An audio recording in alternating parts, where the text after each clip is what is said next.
Good evening, it's meteorologist Michael Fecka. Welcome back to the 9 p.m. all-weather, all-streaming show we do here every day during the work week and on weekends. We stream it out to all of our streaming platforms, including Facebook and YouTube. So if you're joining from either place, please feel free to leave us a question or a comment. Hopefully I'll be able to go through them all as I go through the forecast, but if not, I'll go through at the very end and see if I can answer anything individually for you. But let's get started with a look at what we're tracking out the next couple of days. Well, overnight tonight, it was sunny to end out the day, but we are going to have a batch of clouds stream in here over the next couple of hours from the west, but we should stay mostly dry. There's a chance we maybe catch a sprinkle out of it over western Kentucky, but really not expecting much. And it is going to stay cool out there over the next couple of days, especially through the weekend. But on the plus, it is going to be sunny for both Saturday and on Sunday. But before then, we do have to get through another chance of some showers overnight tomorrow and into early Friday morning. And then looking ahead to next week, we will be warmer with multiple chances for rain, especially towards the middle of next week, perhaps even a few thunderstorms possible. But let's take a look at what we had happen on Monday. You know, a lot of those storms fell apart as they moved over southern Indiana, but once they got over western Kentucky, they kind of flared back up again. And we actually saw several tornadoes now confirmed across Hopkins, McLean, and Ohio County. So we're going to go over a little bit of a tour of all the tornadoes that touched down, mostly from just one particular segment of the storm. It kind of dropped several tornadoes on its way from west to east. So we're starting in the east here. This is in Ohio County, just to the north and east of Hartford. It was an EF1 tornado with a length of around 1.8 miles, path width of around 110 yards, and peak wind speeds of 105 miles per hour. Then we had two more tornadoes. An EF1, once again, peaked at around 95 miles per hour, went around 6.31 miles. So this was the longest of the few tornadoes that we saw across western Kentucky, and its width was around 125 yards. And then after that one, we had an EF0 of around 85 miles per hour, only just shy of 2 miles long and around 150 yards wide. And then the other tornado was in northern Hopkins County, and that was going across Jewel City. So peak winds of around 85 miles per hour, EF0, 3.22 miles in length and only 50 yards wide. So they weren't very strong or big tornadoes, thankfully, but it all came from one segment of this line of storms that moved in from west to east. I specifically remember tracking out that particular couplet. I was moving in across portions of western Kentucky. So those are all the tornadoes confirmed. I don't believe they are doing any other damage surveys, so I think this is going to be all of the tornadoes that we saw in just Monday night. And again, no other tornadoes touched down anywhere else in the tri-state. So that's good news. It did have the potential to be pretty bad. Luckily, we kind of remained unscathed there, except for our friends there in western Kentucky. But that storm system well off to our east now, not even on our radar anymore. We have high pressure in place across much of the tri-state. We have some of those clouds streaming in from the west. And you can see it is kicking up a few very light showers across southern Missouri. I wouldn't be surprised as those clouds streamed in.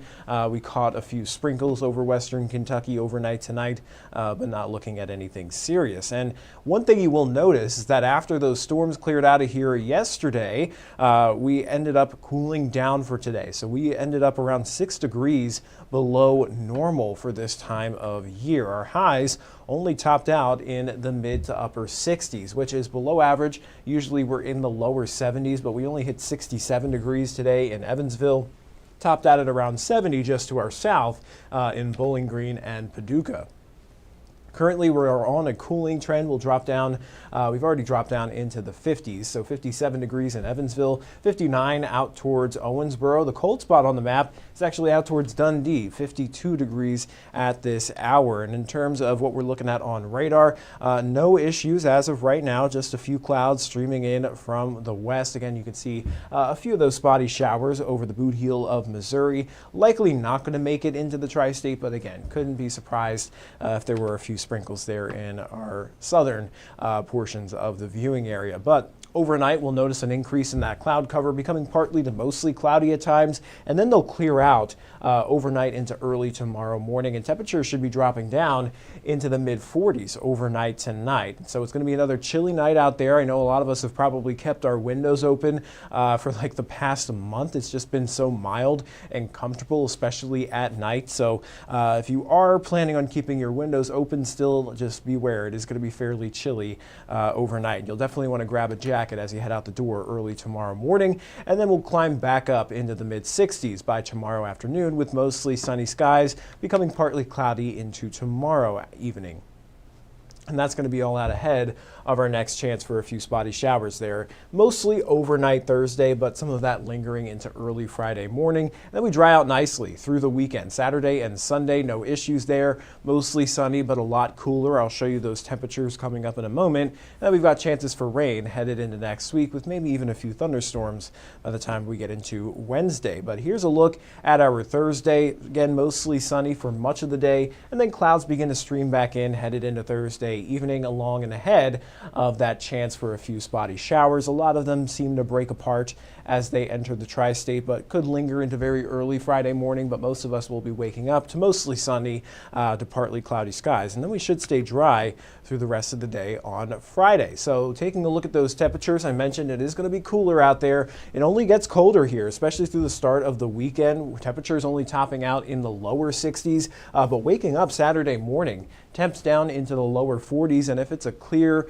night with calm winds, I wouldn't be surprised if a few locations even touched the upper 30s. So very chilly start to the weekend, but then we climb back up into the upper 60s by Sunday, and then we'll hang out in the low to mid 70s again by the start of next week. So that's right around average, along with those chances for some rain. But looking at the overall temperature outlook here for the next couple of days, more like a week and a half through the beginning of May, it is expected to stay on the cooler side. So temperatures going to be much different than what we saw in the month of April. You'll notice here, taking a look at a recap of the month, most of the temperatures, in fact 15 days of the last 30, have been above 80 degrees, which is very bizarre, especially for us this time of year. Usually our highs are in the 60s to 70s through the month of April. We only caught a couple of normal or average days there, and taking a look at our April stats, that bumped our average high temperature to around 65.3 degrees, and we're sitting at around 8.2 degrees above average. So taking a look at our warmest Aprils, this April 2026, at least for the Evansville area, has been the warmest April on record. So not even close to the second and third years, where we're sitting at around 63 for both 2017 and 1925. Even if we got down into the 30s by tomorrow, it still wouldn't average us out below those rankings. So it is the warmest April, and those records go back to 1897. So a very, very historical month, I guess, if you look at it that way. Now, in terms of precipitation, it's been a different story. It was actually fairly dry with only a few days of measurable rainfall up until we got into the start of this week. So Monday, Tuesday, and into Wednesday was a very, very wet period. We woke up to a few light showers earlier yesterday, and then we saw some more moving through last night into early this morning. That's pretty much where the majority of our rainfall happened for the entirety of the month of April, was just in the last few days. But overall, the pattern seems to favor around average or maybe even slightly above average precipitation through the start of May. So there's a look at your next 7 days. Let me take a full screen for you so you can get a better look at it. No alert days as of yet. The only best chance for any thunderstorms we have isn't until the middle of next week, so we really don't have a good look at any severe weather potential, but of course we'll monitor that over the next couple of days. But until then, it's going to be fairly cool and mostly dry. We have the chance for a few showers overnight tomorrow into early Friday morning, and then we should stay dry and cool air through the weekend. Temperatures only topping out in the 60s through Sunday, and then we'll bounce back up into the low to mid 70s for the start of next week. Well, let me take a look at some of your comments here. Suzanne saying, so cold today. Yeah, it was a bit chilly out there, especially with even a light northerly breeze. But I think it was rather refreshing. You know, it's been quite hot and a little bit steamy the last couple of weeks. Laura says she is watching from Dawson Springs. Cheyenne says, good evening to you. William says he got 0.13 yesterday and 0.40 today. The last 3-day total was 2.1, as Monday was a little over 1.5 inches in his backyard at Bosse Field. And then he's asking about rain totals. We don't have totals for the entirety around the tri-state, but we have them from the Evansville Airport, which is what I just showed you a little bit ago. Actually, let me go back to that graphic just to get a better answer for you. I think for the month as a whole, we've picked up around 2.5 inches. So that's really where most of our rainfall came, was over the last 3 days. And we can go back to this graph here where it shows you, we picked up a couple of tenths of an inch on the 4th and on the 18th, and then a few hundredths there on the 10th and the 24th. So really the bulk of this rain has happened just this week alone. So definitely been a dry month, which is odd because April is typically one of our wettest months of the year. Bastanana is watching from Henderson. Welcome. Thank you for tuning in.